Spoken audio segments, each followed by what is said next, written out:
Today on the John Ankerberg Show, does advancing science refute or prove the Genesis 1 creation account? My guest is astronomer and astrophysicist Dr. Hugh Ross, who received his PhD in astronomy from the University of Toronto and did postdoctoral research at Caltech on quasars and galaxies. Genesis 1:1 says, "In the beginning, God created the heavens and the earth." Scholars want to know, how do these words refer to the entire universe when the Hebrew language in Moses' day didn't even have the word universe? To hear a professional astronomer answer these questions, we invite you to join us.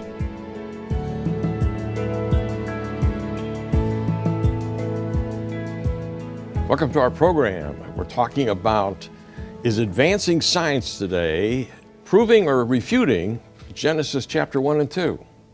And it's a very important topic for the church, for outside of the church, for people all around the world. They want to know. And today, I've got an astronomer and astrophysicist, Dr. Hugh Ross, that's going to be answering the questions. And last week, we started with the Holy Bible is the best-selling book of all time worldwide.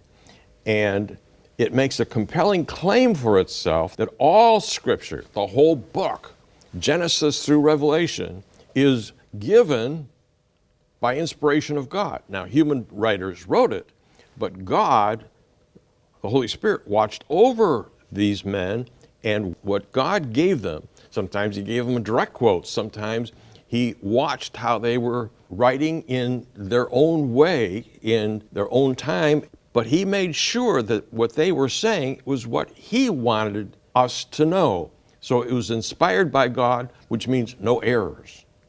Everything is correct. Everything is truthful. It's like Jesus sitting down saying, here, I want to tell you something, and you don't have to doubt what He's saying. Yet the Bible is ignored by many who say everyone knows that the days in the first 2 chapters of Genesis are full of scientific nonsense. You've probably heard this at school. You've probably heard this from your friends. And unfortunately, the churches hardly ever teach on this topic. And we're going to talk about this topic today. Hugh, you're an astronomer and astrophysicist. Do the latest scientific discoveries you're seeing point to the creation event in the first 6 days of Genesis chapter 1 and God's rest that happened on Genesis chapter 2, that these events are true, not only theologically, but they're true scientifically. We're going to explain what did God do scientifically according to Genesis chapter 1 and 2. And last week we started with the fact that a lot of people, they don't even understand chapter 1:1. In the beginning, God created the heavens and the earth. And they don't understand the phrase, the heavens and the earth. Quickly, what does that mean?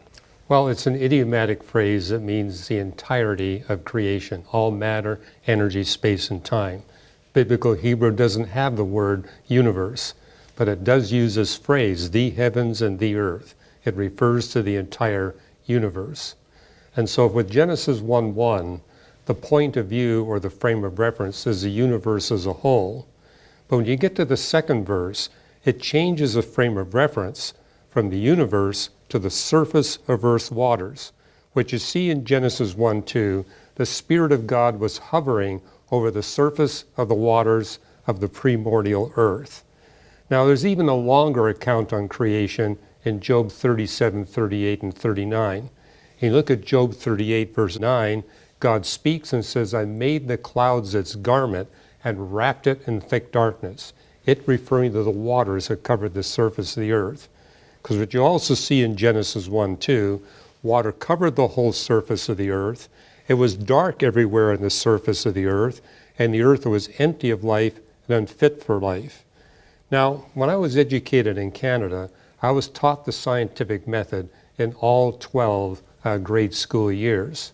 And step 1 of the scientific method, don't interpret until you establish the frame of reference. Step 2, don't interpret until you establish the starting conditions. Genesis 1:2 does both. It gives you the point of view, the surface of Earth's waters, and it gives you 4 initial conditions. And it wasn't until after I became a Christian I ran into people who thought that Genesis 1 taught scientific nonsense, but it's because they thought that 6 days of creation were being taught from a perspective above the clouds, out in outer space, rather than below the clouds on the surface of the waters.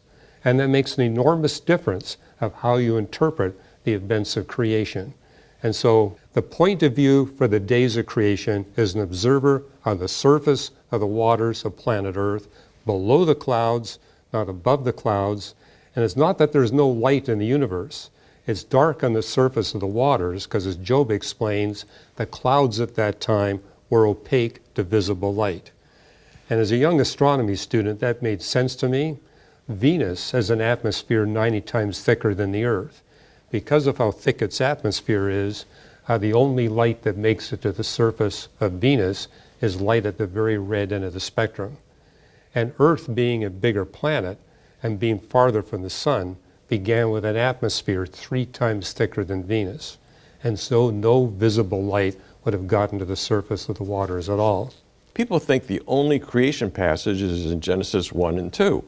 The fact is, how many books in the Bible and how many chapters, verses do we have in the Bible that all go together in talking about certain things that happened on these creation days? Well, before I picked up a Bible, I was looking at the books that undergird the other religions of the world, and they might contain one text on creation. The Bible contains over 13 chapter-length texts that deal with the subject and the order of creation. Some in the Old Testament, some in the New Testament, written by 8 different authors of the Bible. One of the scientific method principles is you want to look at the text, perform the experiment, do the observation, then test your interpretation with other observations texts. And I love about the Bible, it literally gives you 13 different texts for which you can check to see if you got your interpretation of Genesis 1 correct. Job 38 talks about the result of God reporting from the surface of the water. And what did it look like according to Job 38? Well, it says it was dark everywhere on the surface of the waters, just like it says in Genesis 1:2. Yeah, you've been on the most powerful telescopes we've got on the West Coast and around the world. And I can't believe that for 5 years, when you were working on postdoctoral work at Caltech, you spent 5,000 hours a year looking through telescopes. Well, only 1,500, but it added up to more than 5,000. Yes. Okay, when I first heard this, I thought, what in the world are you looking at? Well, there's a lot to look at when you start showing us the Webb telescope that's gone out into space and has been there about 4 years now, and you've been following and reporting on that. So what is the importance of us realizing that when God said that the darkness didn't let light through, sun was already there, the fact it was shining, but just like on these other planets, it was so thick that nothing was getting through. No photosynthesis was happening underneath it. When I first read that, John, I said, this makes perfect sense, because the more massive the planet, the thicker the atmosphere. The farther away it is from its host star, the thicker the atmosphere. So I said, yeah, Earth must have begun with an atmosphere that was so thick no visible light would get through. What I didn't know at that time is how Earth was transformed from having a thick atmosphere to having a thin atmosphere. How it was transformed from having incredibly deep oceans to having relatively shallow oceans. That happened several years after. Well, tell me about it. Okay, well, we now know that the solar system began with 5 rocky planets: Mercury, Venus, Earth, Mars, and a planet called Theia. And Theia was sharing an orbit very similar to Earth's orbit. And so what happened is, early in Earth's history, this planet Theia, about twice the size of Mars, smashed into the Earth when the Earth had a very deep ocean. That cushioned the collision, and so what happened is Earth became denser because the Earth absorbed all the heavy material from Theia, but that collision basically eradicated Earth's atmosphere and Earth's water, and Earth wound up with a very thin atmosphere and a very thin layer of surface water as a result. exactly what you need to have life on planet Earth. That transformation had to occur. And now when scientists began to work on this, they said, the fine-tuning that's necessary in this collision event is so overwhelming. I mean, it produced the moon and just the right features that we need for advanced life on Earth. So I remember where the British journal Nature said, hey, we have to redo all the models in order to get rid of all this design that we're seeing in this collision event. They redid the models. They wound up with way more design than they started with. And I remember Williams basically commenting on the new results. And he said, this is causing all of us philosophical disquiet. It doesn't look natural. It looks supernatural. Yeah. The next big question I get from skeptics, what do you do with these days of creation? Are they 24 hours, or are they a shorter period of time, or a longer period of time? And the first time I read Genesis 1, I realized this word day must have at least 3 distinct definitions, because 3 are used in the text. So for example, for creation day 1, what you notice is that it's talking about the daylight hours. And then in creation day 4, it uses the same word day to refer to 24 hours. It's contrasting seasons, days, and years. You get to Genesis 2:4, it uses the same word day for the entirety of creation history. And if you pick up any Hebrew English lexicon, you discover that word yom, translated day, has 4 distinct literal definitions: part of the daylight hours, all the daylight hours, a 24-hour period, or a long but finite period of time. And even when I first read the Bible, I realized it's got to be the latter for these days of creation, because what you notice is with the first 6 creation days, they're appended with evening was, morning was, day 2, 3, 4, etc., which tells me each of those days must have a start time and an end time. I anticipated finding that also for day 7, but if you look at day 7, there's no evening morning phrase that's appended to it, implying that we're still in God's 7th day. And both Psalm 95 and Hebrews 4 explicitly state we're still in God's 7th day. And that answered for me a problem that had plagued me since I was about 10 and a half years of age. What happened when I was 10 and a half, my parents were worried I was being obsessive about my studies in physics and astronomy. They said, we have to broaden Hugh some way, and they knew it had to be science. So they bought our family a big, thick book on evolutionary biology. I was the only one in the family that read it, but I remember telling my parents, Mom, Dad, the numbers don't work. And what I noted was, what you see in the fossil record is an abundance of evidence before humanity for new fossils, new phyla, new classes, new orders. When you get in the human era, none of that. We see no evidence for any new genus or class or family of life. You only see that before humanity. The first time I picked up the Bible at age 17, I said, this answers the fossil record enigma. Why we have all this evidence before humanity and none after humanity? That reassured me, hey, maybe the Bible's got the goods here. So I began to continue reading through the Bible. And what I noticed is when you get to creation day 1, it says, let there be light. It doesn't say God created the light. It doesn't say God made the light. It says, let the light be. And as an astronomy student, I knew light was in the universe from the very beginning. But it was dark on the surface of the waters because Earth's atmosphere wouldn't let light through. Something happened on creation day 1 to transform Earth's atmosphere from being completely opaque to visible light to where visible light could come through. And also you see this verb being used, how the Spirit of God was hovering, Yes. brooding, and a lot of Bible scholars have said that's God bringing about the origin of life, which would require visible light coming through the atmosphere. Now, today we know what's responsible for that visible light.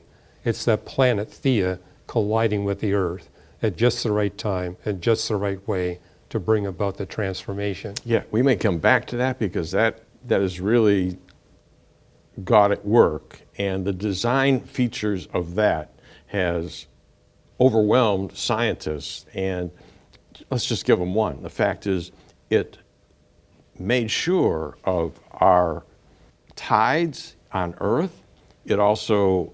Yeah, we need the moon. We Definitely. need the moon. Yeah. And the fact is, the tilt of the moon also made sure that Earth was in better shape in terms of the days and hours and so on. We now know that thanks to that collision, which led to the formation of the moon, both the moon and the Earth had hot inner cores. So hot it liquefied the iron in the cores of both bodies. And because of how close they were together at that time, the tidal force that the moon exerted on the Earth circulated the liquid iron in the core of the Earth.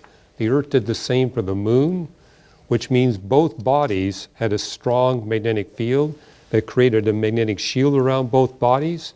But because of how close they were together, the two magnetospheres merged and became a single magnetosphere. We now know that nothing less than that would have stopped the particle radiation from the young sun sputtering away all of Earth's water and all of Earth's atmosphere. So this is the latest habitability requirement that's been discovered. You can't have a habitable planet unless you've got a body the same size as the Earth, the same size as the moon, forming in the same way so that you get these magnetospheres coupling to stop the physics of the early star from basically getting rid of all the water and all the atmosphere and making the planet permanently sterile. Yeah, so many things I can think about. You know, you've got an article that says Darwin didn't know anything about the sun. And one of the reasons is he didn't know the luminosity of the sun was changed by this event, allowing certain things to happen. Well, all stars change as they fuse hydrogen into helium. And when they do that, it causes their furnace to become more and more efficient. And so the sun, like all stars, gets brighter and brighter as it gets older and older. And the only way you can compensate for the brightening of the sun is to change the greenhouse gases in Earth's atmosphere. And that's what happened. As the sun got brighter, the greenhouse effect in Earth's atmosphere got progressively less efficient. We now know it's responsible for that. Just right life on Earth at just right time. But I've argued that only a mind that knows the future physics of the sun and the Earth would know which life to have on Earth at which time. And you actually see this in Psalm 104.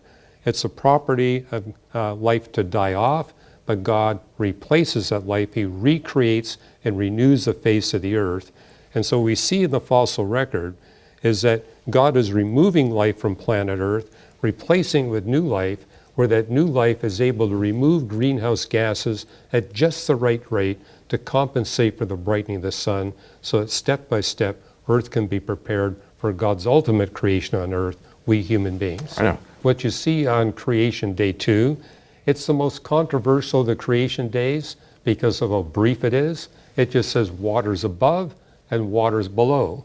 But one reason why Moses could be so brief about Creation Day 2, Job had already devoted a whole chapter and a half, Job 37 and a half of Job 38, where Job describes how God sets up this amazingly designed water cycle, where you have water cycling from the atmosphere above into the lakes and rivers and oceans below, and actually how this water cycle has 3 different kinds of liquid precipitation and 3 different kinds of frozen precipitation, and how we now know we need all 6 happening all over the world in order to have a large human population on planet Earth. Yeah, and scholars believe that Moses wrote Genesis in terms of what date? About 1450, that's when Hebrew became a written language. And when did Job write Job? Well, Job, you notice, is written in poetry that's designed to be easily memorized.